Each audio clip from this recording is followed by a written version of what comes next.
Oke, kita lihat contoh 1 dari masalah Sturm-Liouville. Nah, temukan semua solusi non-trivial dari masalah Sturm-Liouville ini, yaitu turunan kedua dari Pi terhadap variabel X ditambah lambda kali Pi sama dengan 0 untuk X-nya dari 0 sampai L.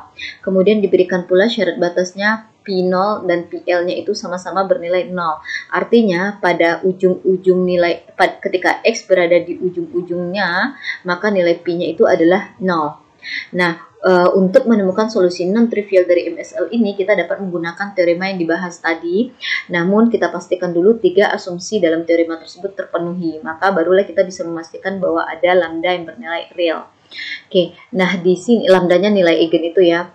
Nah, di recall dulu memori kita bahwa ini adalah bentuk umum dari MSL. Kita identify dulu R, P, dan S yang ada di persamaan ini.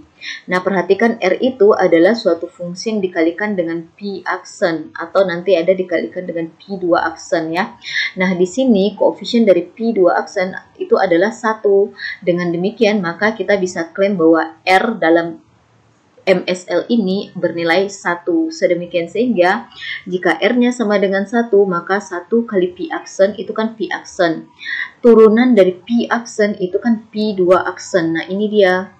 Oke, makanya dikatakan R-nya ini bernilai 1. Kemudian PX. Nah, fungsi PX itu adalah fungsi yang dikalikan dengan P, di mana tidak ada lambdanya ya di sini. Nah, kita lihat di sini tidak ada ekspresi fungsi yang dikalikan dengan fungsi P, hanya ada yang ada hanya fungsi yang dikalikan dengan lambda P. Jadi tidak ada fungsi PX-nya dalam hal ini ya. Oleh karena itu fungsi PX-nya dikatakan bernilai 0. Oke. Kemudian ada fungsi S. S ini adalah fungsi yang dikalikan dengan lambda P. Nah, di sini yang dikalikan dengan lambda P ini adalah koefisiennya 1. Dengan demikian, maka kita bisa klaim bahwa S-nya ini sama dengan 1. Jadi fungsi R, P, dan S-nya ini adalah fungsi konstan, di mana R-nya sama dengan 1, P-nya 0, dan S-nya 1. Oke. Kemudian diberikan batas-batas untuk X itu adalah dari 0 sampai L, berarti A-nya dalam hal ini bernilai 0 dan B-nya ini bernilai L. Nah, ini dia. Kemudian terkait dengan syarat batas ini, yaitu K1 kali P pada batas bawah X ditambah K2 kali P aksen pada batas bawah X itu sama dengan 0. Kemudian analog di sini untuk X-nya itu pada batas atas ya. Nah, pada soal ini atau pada masalah ini yang kita punyain itu adalah dari sini itu adalah P0-nya sama dengan 0. Jadi yang kita punya adalah P0 sama dengan 0. Kemudian di sini kita punyain P L sama dengan 0. Nah, ini berkaitan dengan kondisi syarat batas yang pertama ini. Kemudian yang ini berkaitan dengan kondisi syarat batas yang kedua ini. Nah, kalau kita analogkan P0 sama dengan 0 dianalogkan dengan ini, di mana A-nya kan bernilai 0 ya.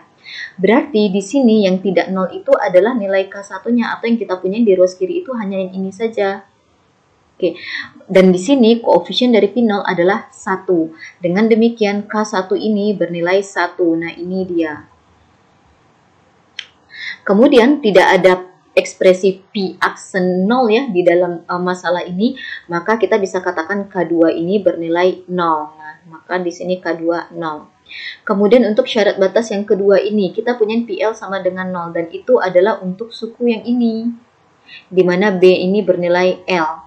Nah, PL sama dengan 0 menunjukkan koefisien dari PL kan 1 ya di sini. Berarti L1-nya bernilai 1. Nah, ini dia. Kemudian dalam syarat batas yang kita punya di MSL kita ini tidak ada ekspresi P aksen L. Berarti L2-nya ini bernilai 0. Nah, ini dia. Oke, nah dengan demikian inilah informasi yang kita punyain berdasarkan pada MSL yang kita punya di kasus ini atau di contoh ini, kemudian dianalogkan dengan bentuk umum dari MSL yang kita punya. Selanjutnya amatilah asumsi-asumsi pada teorema yang tadi dibahas. Nah, tadi asumsi yang ada 3 asumsi ya. Yaitu yang pertama ini, bahwa fungsi RPS itu merupakan fungsi yang diferensiable dan kontinu dalam interval AB.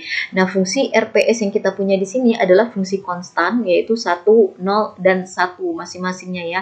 Dan setiap fungsi konstan pastikan dipastikan differentiable atau memiliki turunan, karena turunan dari semua fungsi konstan itu adalah 0. Jadi dalam hal ini fungsi RPS ini differentiable, terpenuhi ya. Kemudian ini adalah fungsi konstan RPS ini ya, dan dia continue di dalam interval AB. Dan untuk diketahui lagi sebagaimana yang pernah dipelajari di kalkulus bahwa fungsi konstan itu adalah fungsi yang kontinu dimanapun, fungsinya mulus dimanapun.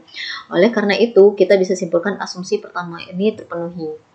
Kemudian asumsi kedua, fungsi R dan S itu adalah fungsi yang besar dari 0 atau positif. Dan kita lihat di sini R itu sama dengan 1 dan S itu adalah fungsi konstan yaitu sama dengan 1. Di mana 1 itu bernilai positif atau besar dari 0. Dengan demikian asumsi kedua ini juga terpenuhi karena fungsi R dan fungsi S-nya sama dengan 1 di mana 1 lebih besar dari 0. Kemudian berikutnya konstanta K1, K2, L1 dan L2 itu bernilai real. Di sini benar ya adanya K1 hingga L2 bernilai real. Kemudian salah satu di antara K1 dan K2 itu tidak 0, benar ya, K1-nya tidak 0. Kemudian salah satu di antara L1 dan L2 tidak 0, benar ya. Dalam hal ini L1 tidak 0. Oleh karena itu ketiga asumsi ini terpenuhi.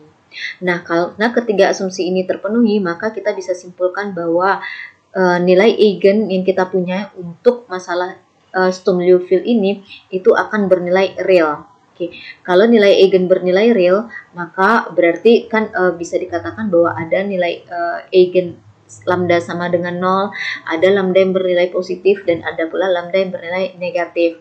Nah, berdasarkan pada tiga nilai eigen inilah nanti kita akan melihat fungsi eigennya ada di mana atau solusi trivialnya itu solusi non trivialnya itu bagaimana bentuknya.